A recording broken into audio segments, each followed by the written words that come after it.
Meus amigos, professor Pedro Lenza para comentar as questões de direito constitucional do exame 23 da OAB, exame unificado.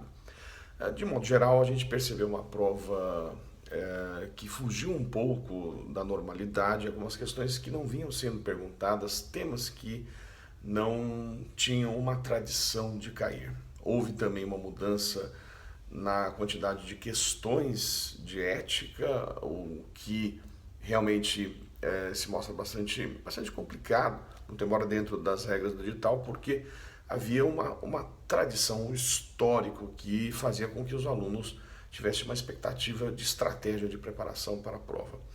A gente poderia também observar e sinalizar uma nítida tendência, uma tendência muito clara na prova, que é a interdisciplinariedade, as matérias interligadas e, portanto, um estudo bastante agora interessante, me parece bem, vamos colocar assim, uma perspectiva muito interessante de conexão de temas e de matérias, até porque na advocacia isso vai ser exigido.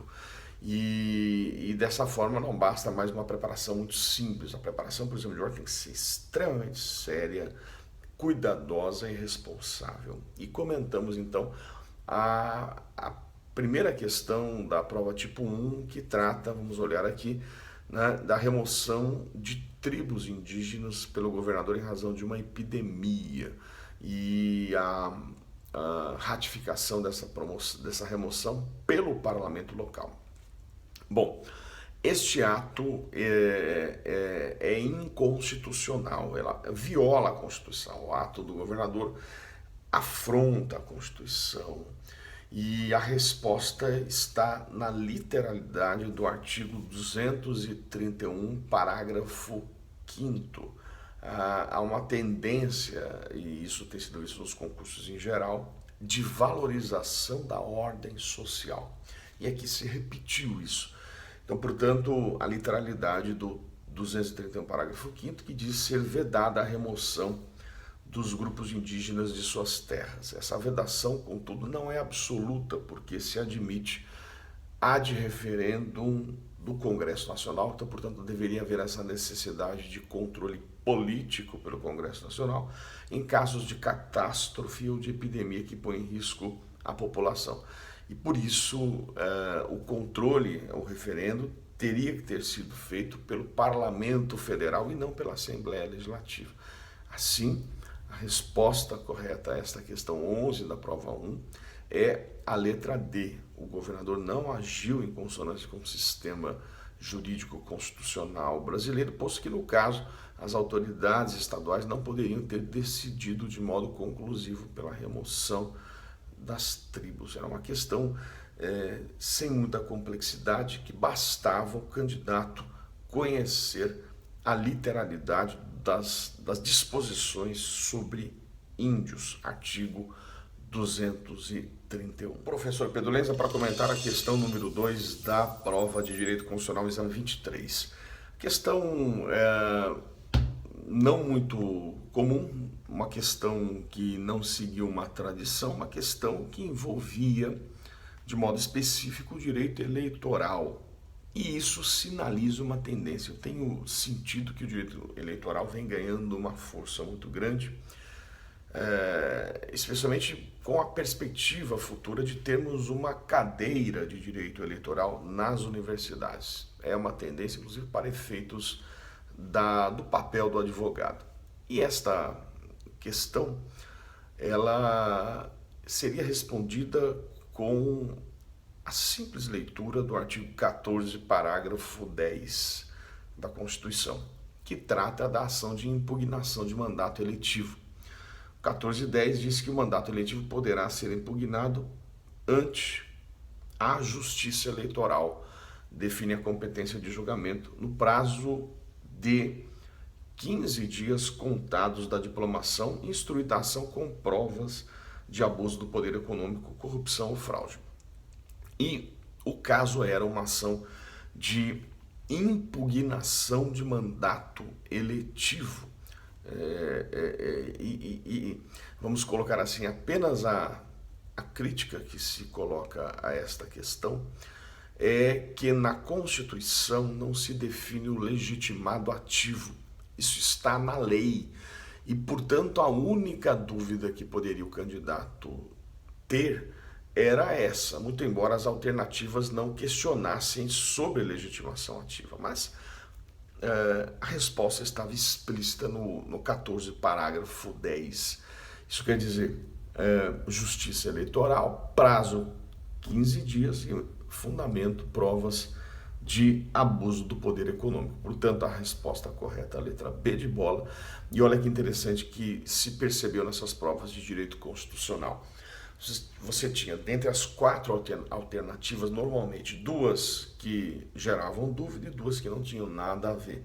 Então, a letra A e a letra D, aliás, a letra A e a letra C, diz que o partido não poderia ter proposto ação. E a letra B de bola e a letra D diz que poderia ter proposto. Então, você que estivesse na dúvida, tem que tomar cuidado, tem que fazer a prova de modo estratégico e já eliminar as alternativas que não tem nada a ver. E aí a dúvida fica mais concentrada em 50%, se você tiver que fazer uma opção não muito, vamos dizer assim, racional. Se tiver que chutar, aí a sua chance aumenta, vamos colocar assim. Tudo bem?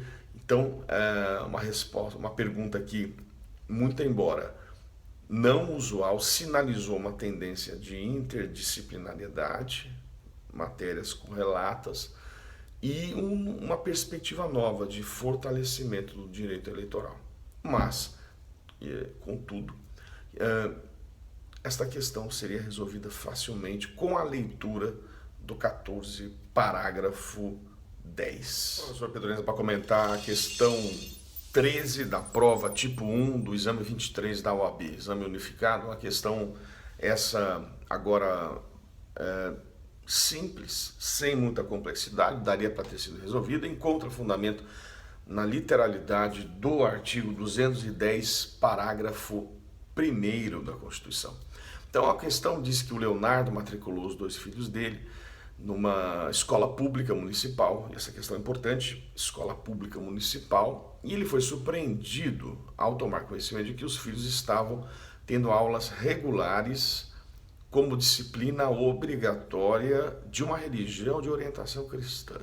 Então, a informação de que as aulas eram regulares e obrigatórias é fundamental para a resposta. Primeiro ponto é lembrar que desde a proclamação da República existe uma total separação entre Estado e Igreja. Não existe uma religião oficial da República Federativa do Brasil. Trata-se de um Estado leigo, laico ou não confessional, na forma do artigo 19, inciso 1, explícito, portanto, esta inexistência de uma religião oficial. E o 210, parágrafo 1º, diz que o ensino religioso de matrícula facultativa constituirá disciplina dos horários normais das escolas públicas de ensino fundamental. O ponto aqui é que o ensino religioso não está proibido pela Constituição, ele está admitido, mas desde que a matrícula seja facultativa. E claro, desde que, uma vez admitido, o ensino religioso não tenha um viés para uma determinada religião.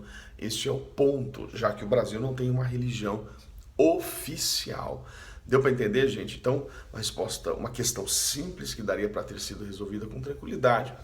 E, de novo, aquela tendência das perguntas. Você vê aqui 2 alternativas dizendo que essa situação encontra fundamento na Constituição e 2 dizendo que essa situação é inconstitucional. Você então elimina as 2, sobram 2, a chance de acerto vai aumentando. Então, portanto, esta é uma orientação que eu dou. Fazer prova da OAB exige estratégia também, além do conhecimento. Você tem que ir com cuidado, com a cabeça tranquila, para poder ler o enunciado e as alternativas, porque, veja, de 25% você cai para 50% a chance de acertar a questão. Tudo bem? Então, portanto, letra B de bola é inconstitucional, pois a laicidade estatal deve garantir que nenhuma religião possa ser preferida a outra no âmbito do espaço público estatal, sendo o ensino religioso facultativo. Valeu. Professor Pedro Lenta para comentar a questão número 14 da prova tipo 1 da OAB Exame 23. É uma questão bastante, vamos colocar assim, interessante, mas é uma questão que envolve mais uma vez direito municipal, não tem uma certa tradição nos exames, mas era uma questão, se viesse esse assunto, esperada, vamos colocar assim, o modo como foi perguntado. A resposta estava na literalidade do artigo 31, parágrafo 2º, daria para ter sido respondida com tranquilidade se você analisasse as alternativas, porque de todas as 4 alternativas, somente uma tem sentido, claro. E as demais, o que eu quero dizer com isso, são totalmente erradas. Então vamos lá. Quando se diz ali que haveria a questão do controle de contas, se deixa claro na questão que este município foi criado antes de 88. Por que é importante isso? Porque a Constituição de 88, no seu artigo 31, parágrafo 4º, veda a criação de tribunais de contas municipais, a partir de 88. E esta vedação, contudo, não atinge os municípios que já tinham um tribunal de contas, como, por exemplo, o município de São Paulo, são poucos. E isso foi importante, então, para já dar uma dica da alternativa. Outro ponto é dizer na alternativa A, uma questão muito absurda, que quem julga contas do chefe do Poder Executivo é o Tribunal de Contas. Isso está errado, porque quem julga as contas é o Poder Legislativo. Eu até digo que é uma função típica do Poder Legislativo, esta de julgamento das contas. Veja que nesta alternativa A se coloca ainda o Tribunal de Contas como um órgão do Poder Judiciário, portanto, totalmente absurda esta informação. A letra C coloca o Tribunal de Contas como um órgão do Poder Legislativo, também não tem sentido. O Tribunal de Contas é um auxiliar no julgamento de contas, mas não está conectado. Alguns até dizem que o Tribunal de Contas é um quarto poder, ou um quinto, se o Ministério Público fosse o quarto poder. Olha que interessante. Então, totalmente errada por aí, daria para você ir eliminando por alternativas, né? E a letra D fala em controle de contas a cada 5 anos, controle anual das contas, e por isso também totalmente errado. Sobraria a B, né? Então, e que está intimamente conectada com o 31, parágrafo 2º, que diz que o parecer prévio emitido pelo órgão competente sobre contas que o prefeito deva anualmente prestar, vejo, e não a cada 5 anos, só deixará de prevalecer por decisão de 2/3 dos membros da Câmara Municipal. Aqui há uma interpretação nova do Supremo do final de 2016, que a gente faz comentários lá no nosso OAB esquematizado da Saraiva, mas que não impactou na resposta. Até tive cuidado de ver se essa nova jurisprudência estava contemplada e está correto. Eles não entraram muito no aspecto da nova jurisprudência do Supremo de final de 2016. Tudo bem? Então, resposta B de bola, com fundamento no artigo 31, parágrafo 2º. Valeu. Professor Pedro, para comentar a questão número 15, prova tipo 1, OAB 23. Meus amigos, uma questão que sinaliza mais uma tendência que a gente tem comentado, que é a preocupação do examinador em destacar questões práticas e atuais. Essa questão de carência de estabelecimentos públicos de saúde é um problema nacional, e esses convênios, uma realidade que vem sendo feita no estado de São Paulo. Convênio com hospitais privados, se isso se encontra ou não fundamento na Constituição. A resposta estava na literalidade do 199, parágrafo 1º, que diz ser sim possível essa participação complementar ao SUS, mas deixa claro, então, que ela se dá mediante contrato de direito público ou convênio, e há preferência às entidades filantrópicas e a sem fins lucrativos. É exatamente o que está na letra A. Olha que interessante, você tem uma perspectiva de alternativas que duas estão num sentido e duas no outro. Então, portanto, para você fazer uma análise específica das alternativas, você já exclui duas. A letra A e a letra C diz que esses convênios são válidos. A letra C está errada porque ela viola a literalidade do parágrafo 2º, que veda a destinação de recursos públicos para auxílios ou subvenções a instituições privadas com fins lucrativos. Então, portanto, a resposta correta é a letra A, com fundamento no artigo 199, parágrafo 1º. Uma questão não muito usual na tradição da OAB, destacando e enaltecendo a ordem social, mais uma vez, destacando interdisciplinariedade, que é matérias ligadas entre si, e questões práticas. Então, portanto, muito embora não usual, uma questão simples, que encontrava fundamento no 199, parágrafo 1º da Constituição. Professor Pedro Leza, para comentar a questão número 16 da prova tipo 1, exame 23. Meus amigos, tudo bem? A questão, essa de todas as questões do exame 23, a questão mais... a que foi melhor trabalhada, a melhor elaborada, na minha visão, é uma questão que exigia conhecimento mesmo da matéria, e não simplesmente como as questões 11 a 15, literalidade. Então, praticamente das 7 questões, 2, que será esta, a número 16 da prova tipo 1 e 17, exigiu um conhecimento mais profundo do que a simples literalidade da Constituição. Então, esta é uma questão que trata sobre controle de constitucionalidade, legitimação ativa para propor a DI e efeitos da decisão. Basicamente, os legitimados, todos sabemos, está no artigo 103 da Constituição, e o partido político com representação no Congresso Nacional é legitimado ativo. Então, a letra D de dado, que diz não ter legitimação, já está fora por conta disso. O outro ponto é o efeito vinculante. A Constituição diz no seu artigo 102, parágrafo 2º, que os efeitos da decisão são erga omnes, por regra ex tunc, vinculante em relação aos demais órgãos do Poder Judiciário e em relação à administração.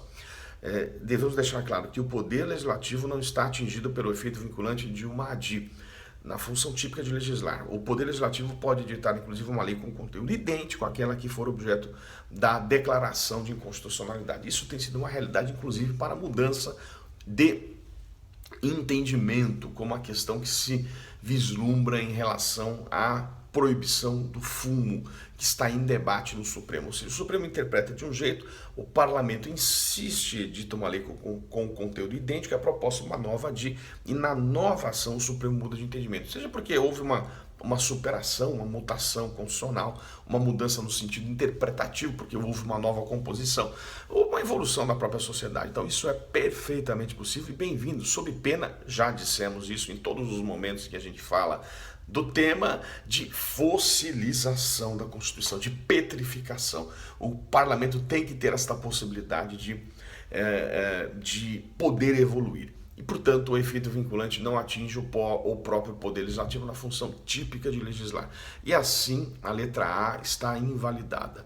A letra B, olha que o tema envolveu, a questão muito bem elaborada, envolveu agora, letra B, o controle preventivo realizado pelo Supremo. Lembrando que o controle preventivo só pode se dar na hipótese de impetração de mandado de segurança preventivo por parlamentar. E aqui há falamos isso, está no OAB esquematizado, falamos nas aulas do Saraiva Prova, uma jurisprudência do Supremo, que é o mandado de segurança 32033. O controle prévio preventivo agora, na nova orientação do Supremo MS 32033, ele só pode se dar em relação a projeto de lei no tocante ao procedimento legislativo.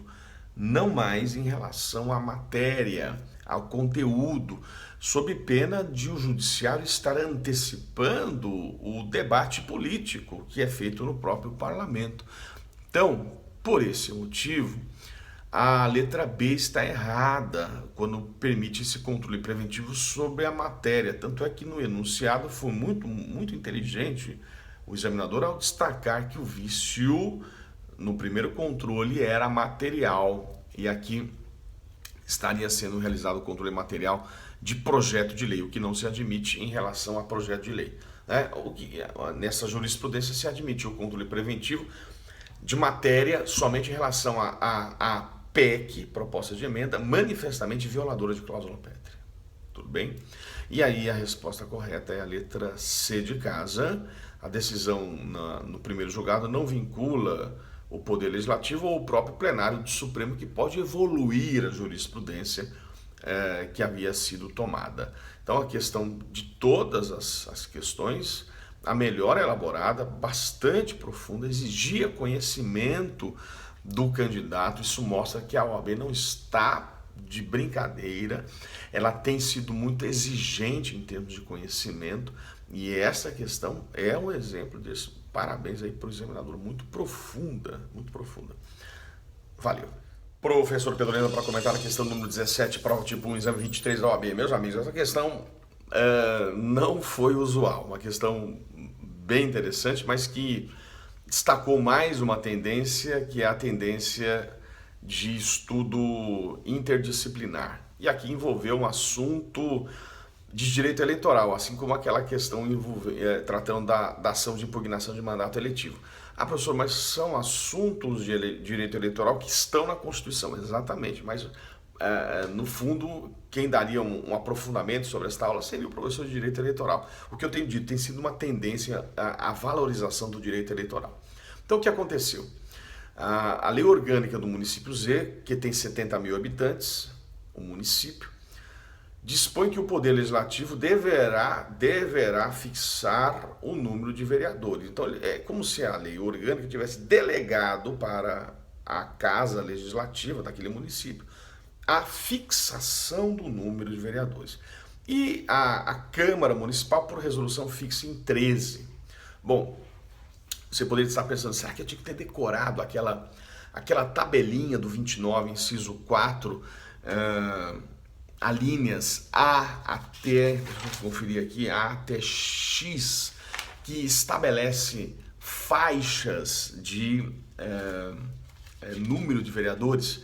Meus amigos, o dispositivo aqui está com a redação dada pela emenda 58, que foi fruto de uma situação decidida pelo Supremo e pelo TSE, que havia fixado, de acordo com o precedente do Supremo, né, as faixas de definição do número de vereadores proporcional à população. Aí veio a emenda e fixou o teto. De acordo com o tamanho do município, existe um teto, que não é o que deve ser observado. Aliás, deixa eu até corrigir, que não é o que deve ser necessariamente fixado. O teto é o máximo. Quem vai fixar até o teto o número de vereadores é o próprio parlamento. Então, professor, eu tinha que ter... Não tinha, porque o que se exigia aqui é saber quem deveria fixar isso, se é a lei orgânica ou se é a resolução. E tem total diferença, porque o quórum da lei orgânica é de 2/3, um quórum muito mais difícil do parlamento municipal, enquanto a resolução é votada por regra por maioria simples. Então veja, faz total sentido ser a lei orgânica ou a resolução. O que se entende hoje, e aí eu vou até destacar, isso é um assunto que já foi debatido em consulta ao próprio TSE. Então era um assunto muito específico, mas que aquele que tivesse lido com cuidado o 29 caput da Constituição teria resolvido.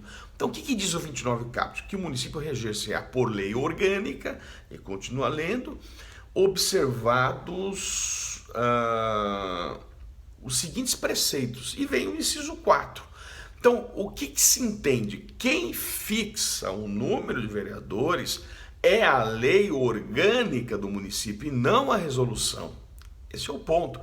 A definição do número de vereadores se dá pela lei orgânica e não por resolução do município.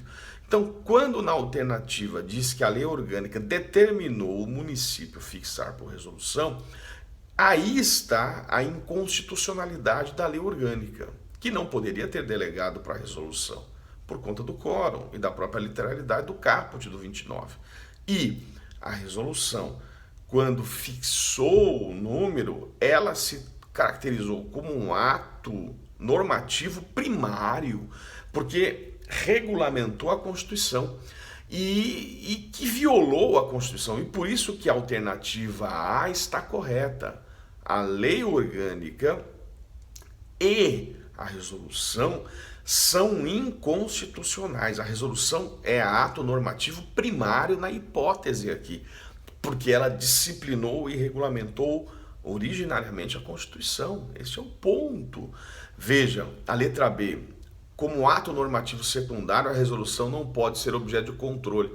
De fato, normalmente a resolução ela se submete a controle perante a própria lei orgânica, mas no caso do exemplo, esta resolução ela não se caracterizou nesse sentido, mas como uma norma originária que regulamentou a Constituição.